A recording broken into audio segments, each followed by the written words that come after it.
Dixit travel channel చూస్తున్న మిత్రులందరికీ శుభాభివందనాలు.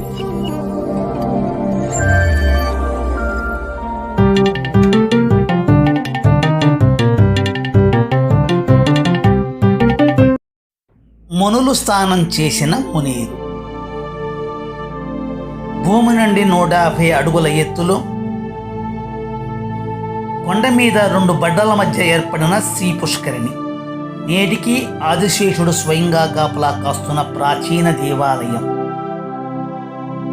ఇందుగలడు లేడని సందేహం వలదు చెక్కిరి సరోపగతం డెందెందు వెతుకు చూసిన నందందేగలడు దానవాగ్ని వింటే. మంగళగిరి తర్వాత తెలంగాణలో ఒకే ఒక పానకాల నరసింహుడు పానకమేయ స్వామి వారి ప్రసాదం. భక్త ప్రహ్లాదులను కాపాడటానికి స్తంభం నందు ఉద్భవించిన శ్రీ నరసింహస్వామి వారు ఖమ్మం నందు స్తంభాది నరసింహుడుగా వెలిసి భక్తుల పాలిటి కొంగు బంగారమై విరాజిల్లుతున్నాడు. స్వయంభూ శ్రీ సంభాద్రి లక్ష్మణస్వామి వారి దేవస్థానం ఖమ్మం. ఈరోజు మన ఆలయ విశేషాన్ని తెలుసుకుందాం మిత్రులారా. ఇది ఖమ్మం మునేరు బ్రిడ్జి దాటుతున్నాము. కనిపించే టెలిఫోన్ టవర్, ఖమ్మం శ్రీ నరసింహస్వామి వారి గుట్ట, ఇది ఖమ్మం బైపాస్ రోడ్.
గాలిగోపురం మండపంలో పూజా స్టోర్ ఉన్నది. స్వామివారి సేవలకు సంబంధించి బోర్డ్స్ పెట్టారు.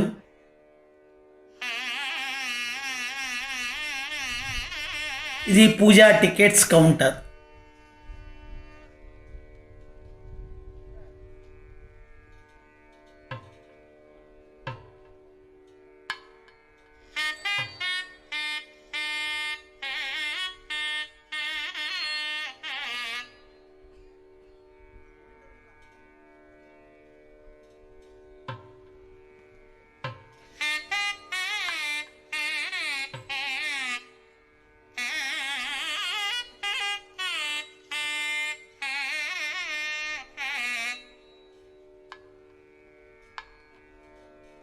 ధ్వజస్తంభం దగ్గర కొబ్బరికాయలు కొట్టి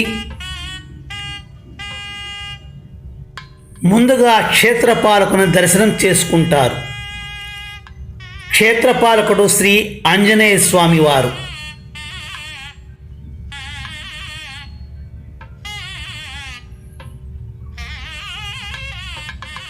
స్వామివారు వెండి మకర తోరణంతో తులసిమాలతో సర్వాంగ సుందరంగా శ్రీ నరసింహస్వామి వారిని సేవిస్తున్న భంగిమలో మనకి దర్శనమిస్తారు.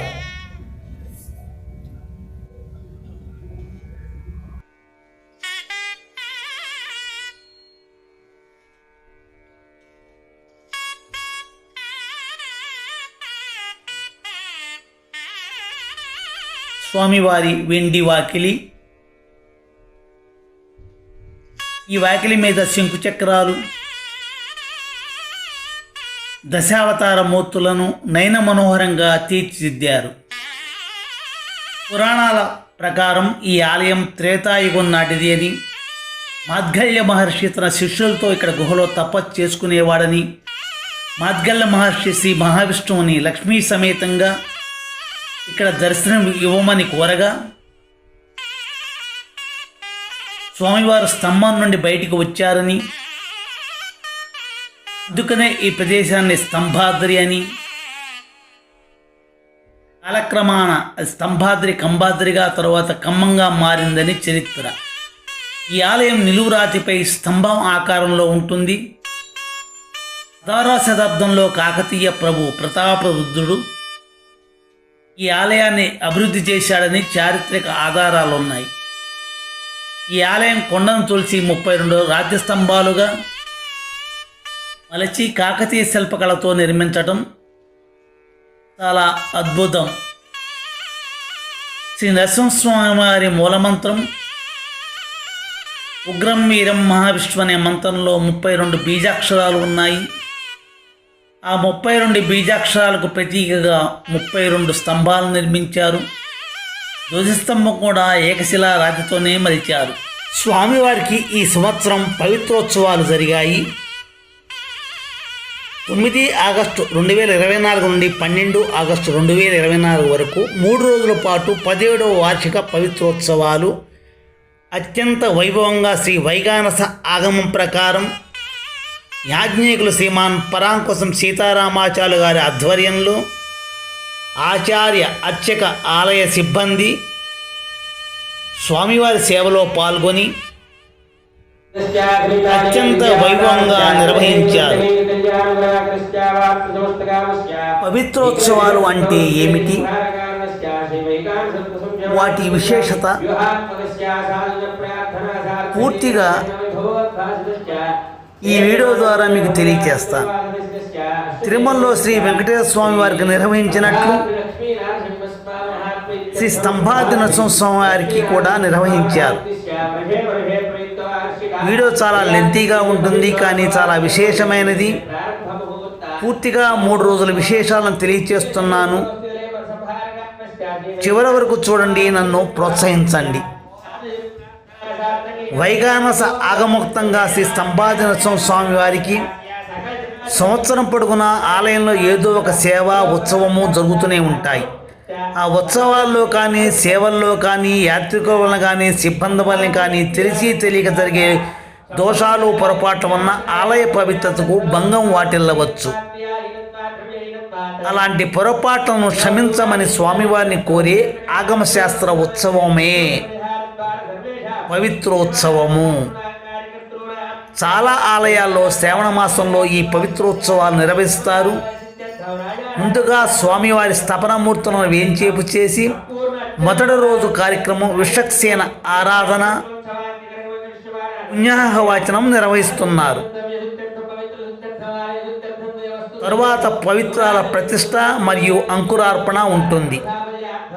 పవిత్రాలు అంటే ప్రత్యేకమైన పట్టుదారాన్ని ఉపయోగిస్తారు. ఒక్కొక్క పవిత్రంలో 200 మూరల పట్టుదారాన్ని వినియోగిస్తారు. ఈ పవిత్రాల్లో 5 రంగుల దారాన్ని ఉపయోగిస్తారు. అవి ఎరుపు, తెలుపు, నీలం, పసుపు, ఆకుపచ్చ. ఈ 5 రంగులు పంచభూతాలకు ప్రతీక.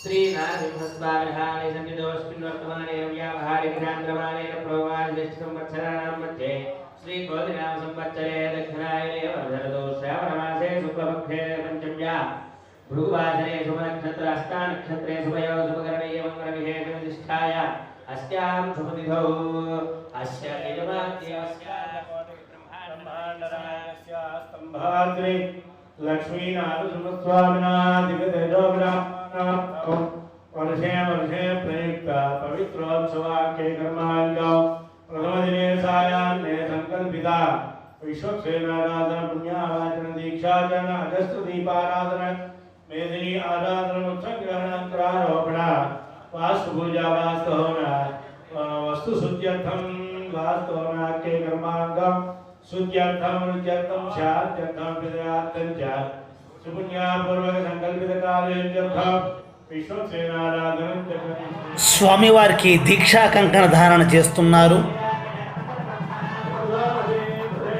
స్వామివారికి ఇరువైపులా రంగురంగుల పవిత్రాలను ఉంచారు.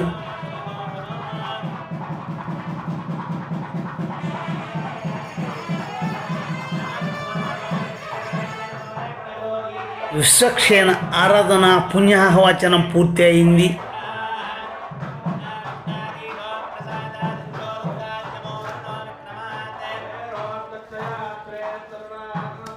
తరువాత దీప ప్రజ్వలనను ఆలయ ఎగ్జిక్యూటివ్ ఆఫీసర్ శ్రీ కొత్తూరు జగన్మోహన్ రావు దంపతులు నిర్వహించారు.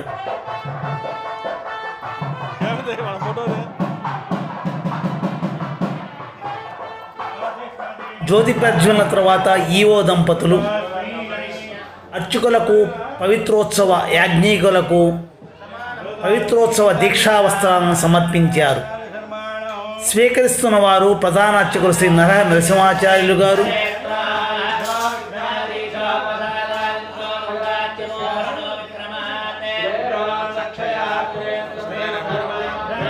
అర్చకులు శ్రీ నరహరి రామకృష్ణమాచార్యులు గారు,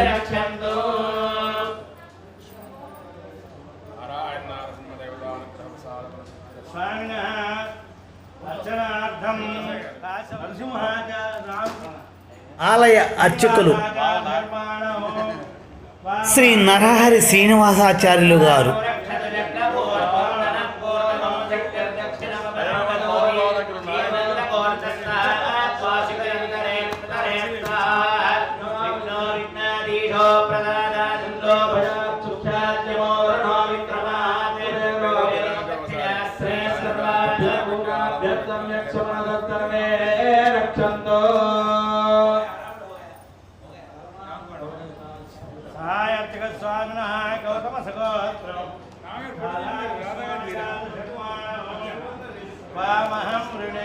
అర్చకులు శ్రీ డివి రాధాకృష్ణమాచార్యులు గారు,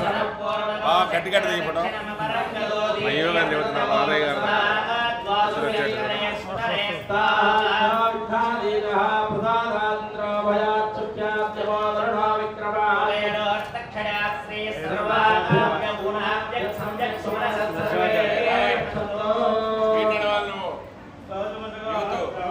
నరసింహాచార్యమానం సాయత్యకం త్వామహం వృణే సహాయ అర్చకులు శ్రీ నరసింహాచార్యులు గారు.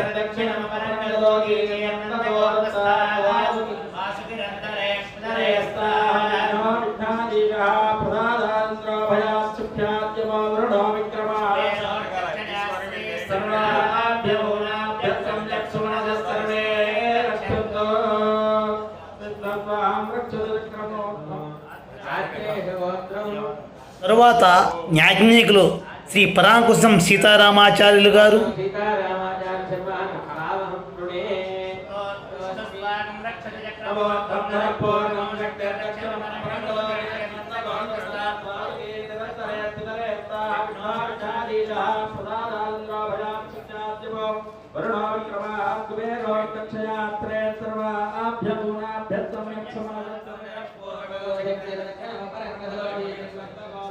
యాజ్ఞిక సహాయకులు తరుణ్ గారు,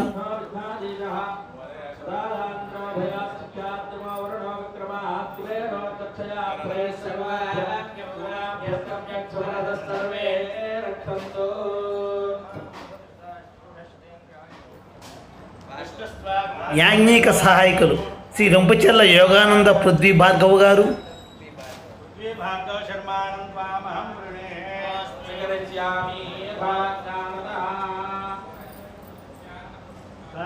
వేదపారాయణార్థం శ్రీ వేదపారాయణ నిమిత్తం శ్రీ సాయినాథ్ శర్మ గారు,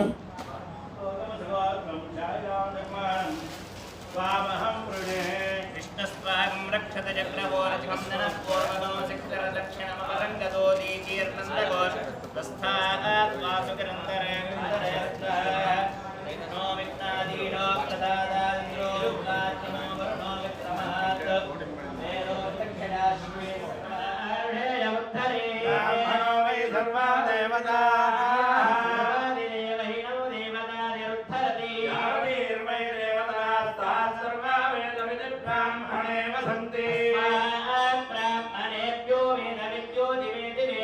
క్షేణ ఆరాధన, పుణ్యాహవాచనం, దీక్షా కంకణ ధారణ, జ్యోతి ప్రజ్వలన, దీక్షా వస్త్రముల సమర్పణ, ఆశీర్వచనం పూర్తయ్యాయి.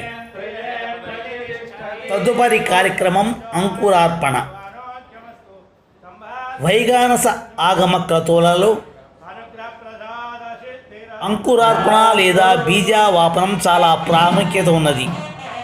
ఏదైనా ఉత్సవం నిర్వహించే ముందు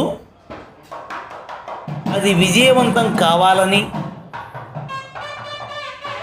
స్వామివారిని ప్రార్థిస్తూ చేసేదే అంకురార్పణ. అంకురార్పణ అంటే విత్తనం మొలకెత్తటం. ఏదైనా ఉత్సవాలకు ముందు రోజు రాత్రి అంకురార్పణ కార్యక్రమం ఉంటుంది. అంకురార్పణలో మొదటి ఘట్టం మత్స్యంగ్రహణ, అంటే మట్టిని స్వీకరించడానికి అనుమతి కోరుతూ భూదేవిని ప్రార్థించటం. పుట్టమట్టిని సేకరించి మృత్తికపై మూర్తిని చిత్రీకరించి అలంకరించి వేద మంత్రోచ్చరణలతో పూజించటం. దీనిని మేదిని పూజ అంటారు.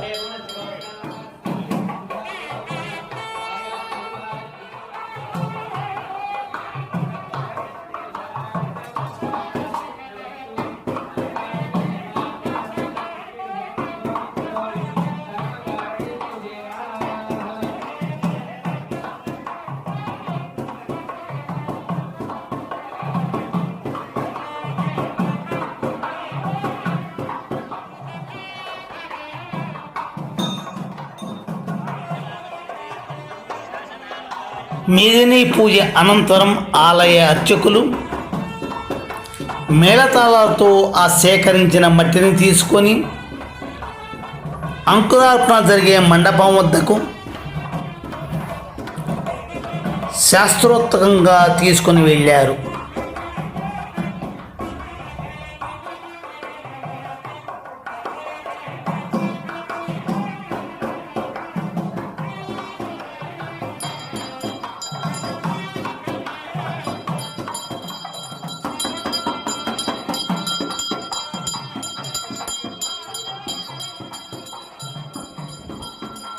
మేళతాళాలతో తీసుకువచ్చిన పుట్టమట్టిని స్వామివారికి చూపించి ఇక్కడ ఏర్పాటు చేసిన అంకురార్పణ మండపం వద్ద ఆ పుట్టమట్టిని ఉంచారు.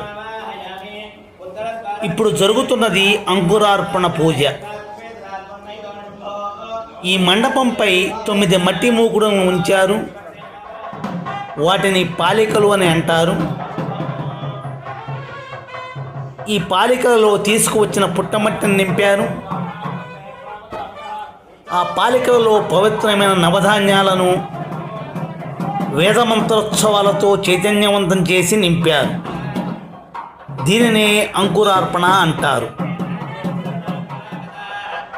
అంకురము అంటే బీజం, విత్తనం.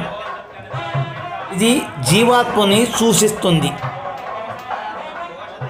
మట్టి పాత్ర శరీరానికి ప్రతీక. ఆ మట్టిలో విత్తు మొలకెత్తి మొక్కగా మారటము అంటే జీవాత్మ వికసించి పరమాత్మని అనుగ్రహాన్ని పొందటమే. ఈ ఉత్సవాల్లో ధాన్యం మొలకెత్తడం వెనుక ఉన్న అర్థం అదే.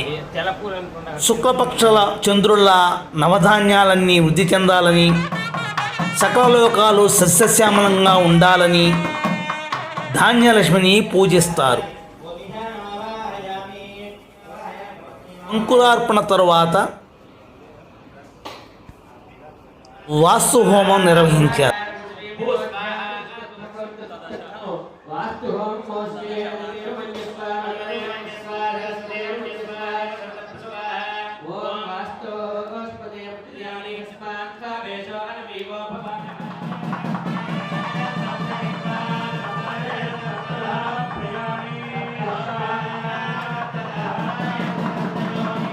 పూర్ణాహుతి నిర్వహించి పవిత్రాలను గర్భాలయంలో మూల విరాట్ చెంత ఉంచారు.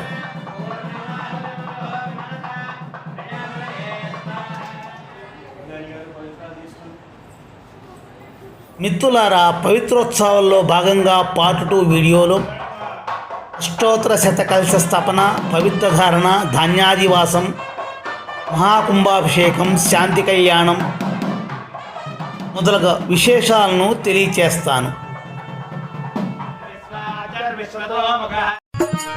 మిత్రులారా, ఈ వీడియో మీకు నచ్చితే లైక్ చేయండి, షేర్ చేయండి, నన్ను ప్రోత్సహించండి.